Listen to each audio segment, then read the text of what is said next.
Se cree que la viruela estuvo presente en el mundo desde el año 500 antes de nuestra época. Hay teorías que dicen que comenzó en la India. En China hay reportes desde el año 265 de nuestra época. Desde estos países, la enfermedad se transmitió a lo largo de la ruta de la seda, llegando a Europa en el año 581. Después, llegó a Japón y Corea por misioneros budistas, sufriéndose en Japón una epidemia importante entre el año 750 al 1000. Aunque a lo largo de la historia se extendió por todo el mundo, durante la época de la conquista del continente americano, inició una pandemia de viruela que se expandió por todo el territorio entre los nativos de este continente, quienes nunca habían estado expuestos a este virus, por lo que no tenían inmunidad. Además de la viruela, los conquistadores europeos trajeron el sarampión, la gripe y la peste bubónica.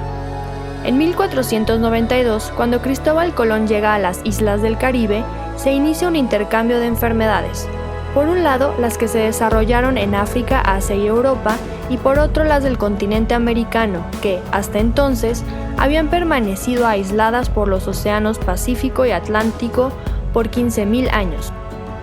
Cuando los pobladores de América llegaron por el estrecho de Bering, se cree que el clima era muy frío y muchas enfermedades que se contagiaban de humano a humano no llegaron al continente americano. Al llegar los españoles, las enfermedades como sarampión y viruela tuvieron un mayor impacto en las zonas cálidas, favoreciendo las infecciones en las costas y áreas tropicales del continente.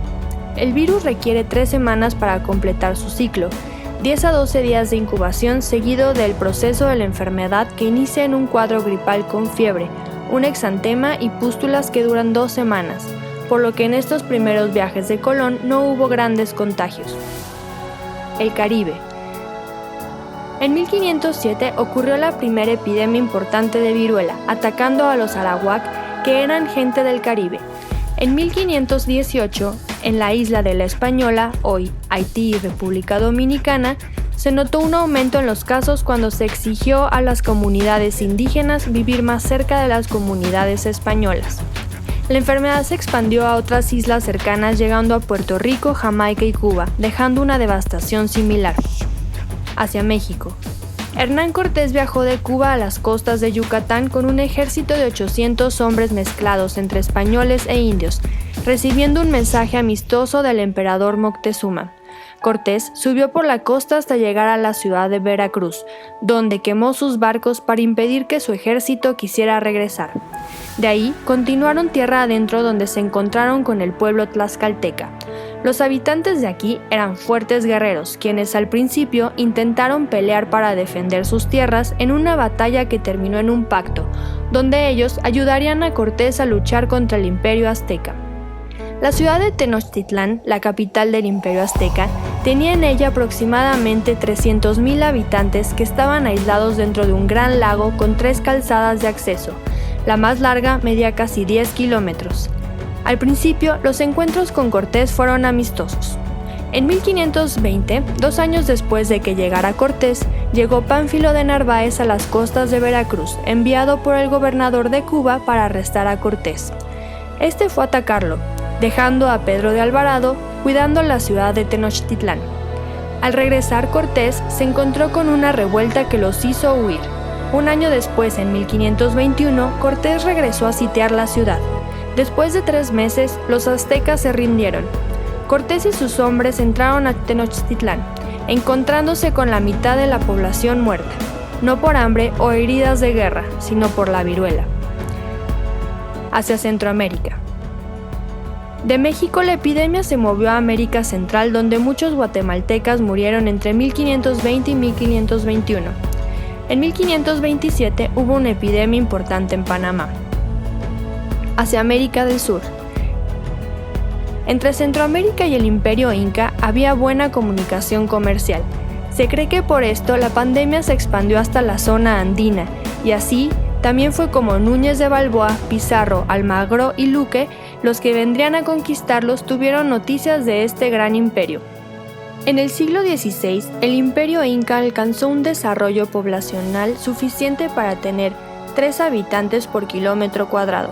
suficiente para facilitar la propagación de infecciones virales como viruela y sarampión de persona a persona. La infección llegó entre los años de 1524 y 1530, 10 años antes que los conquistadores del Imperio Inca. El emperador Huayna Cápac y otros miembros de la familia real sucumbieron ante esta enfermedad. Esto llevó a una guerra civil que debilitó el poder político del imperio, contribuyendo a la conquista de los españoles. Durante todo el siglo XVI, las enfermedades sembraron el caos entre las sociedades desmoralizadas y vencidas de los andinos, en territorios que ahora son parte de países como Colombia, Ecuador, Perú, Bolivia y las regiones nortes de Argentina y Chile. 20 años después, los portugueses llegaron a Brasil en 1550. En 1562 se reporta una epidemia de viruela en la región, aunque se cree que pudo haber llegado antes. Los residentes en las misiones y aquellos esclavizados en las plantaciones de azúcar fueron los más afectados, llevando a falta de trabajadores, falta de comida y hambruna, aumentando la mortalidad. América del Norte. La expedición de Hernando de Soto en 1539 trajo la viruela a las costas de Florida y las Carolinas, donde en la costa de Chippewa los Roanoke sufrieron una infección de fiebre que daba a pocos días después de visitar a los ingleses. La epidemia continuó expandiéndose hacia Mississippi y Texas. El intercambio de esclavos realizado entre los holandeses, franceses e ingleses era una fuente de contagios continuos de viruela. Aunque Jamestown pareció haberse escapado de esta infección hasta el siglo XVII, la viruela es frecuentemente acusada por ser la causa de haber matado a la famosa figura de Jamestown Pocahontas, a quien le dio viruela poco antes de regresar de Londres a su nativa Virginia. Antes de que los conquistadores llegaran a Nueva Inglaterra en 1620, una epidemia llegó por pescadores ingleses que mató a cientos de narragansetts. Aunque varios peregrinos y puritanos sufrieron la epidemia, ellos decían que era un signo de la bendición que Dios daba sobre sus colonias.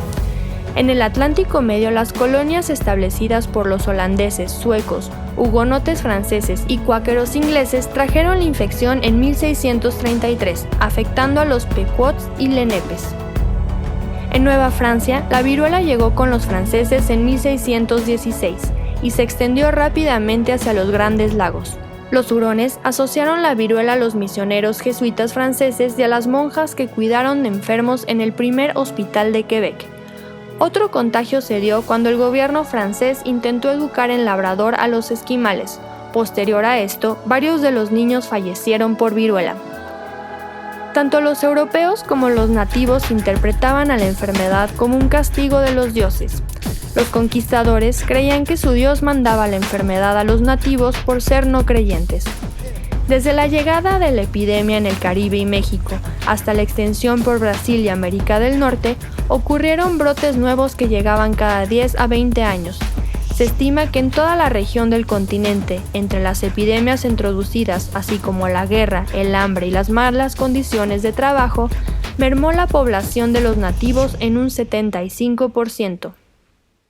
La viruela existía en 3 variedades: la viruela mayor, la forma más virulenta; la viruela menor, una forma más leve de la misma enfermedad; y la viruela bovina, una enfermedad que provenía de las vacas.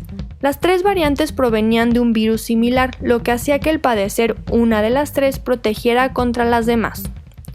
Los inicios de la vacuna contra la viruela se remontan a China e India, donde se cree que desde el siglo X se practicaba la variolización. Se removían escamas de las pústulas de enfermos de un paciente con la forma moderada de la infección y se soplaba polvo de estas en la nariz de otro paciente que no hubiera presentado la infección antes. En Europa, la variolización se comenzó a realizar en 1710 por un médico italiano, Giacomo Pilarini, quien removió un poco de líquido de una pústula y lo colocó sobre una herida hecha por él mismo en el brazo de una persona que quería protegerse. Con el tiempo, la práctica se esparció, adquiriendo fama en varias partes. En 1796, Edward Jenner hizo la primera vacuna contra la viruela, que llegó al continente americano hasta 1803. A pesar de la vacuna, la viruela siguió siendo importante durante el siglo XX, con disminución de los casos en los años. En 1973, se vio en Bangladesh el último caso adquirido de forma natural de viruela. y en 1978 se erradicó por completo gracias a la exitosa estrategia de vacunación. Gracias a esto, las generaciones de hoy no tenemos el riesgo de padecer enfermedades que dejaban marcas permanentes en la piel, pudiendo dejar secuelas como la ceguera, llegando hasta la muerte. Actualmente el virus solo se encuentra en 2 lugares en el mundo con motivos de investigación: el Centro de Control y Prevención de Enfermedades en Atlanta, Georgia, en los Estados Unidos, y en el Centro Nacional de Investigación de Virología y Biotecnología Instituto Vector en Koltsovo, Rusia.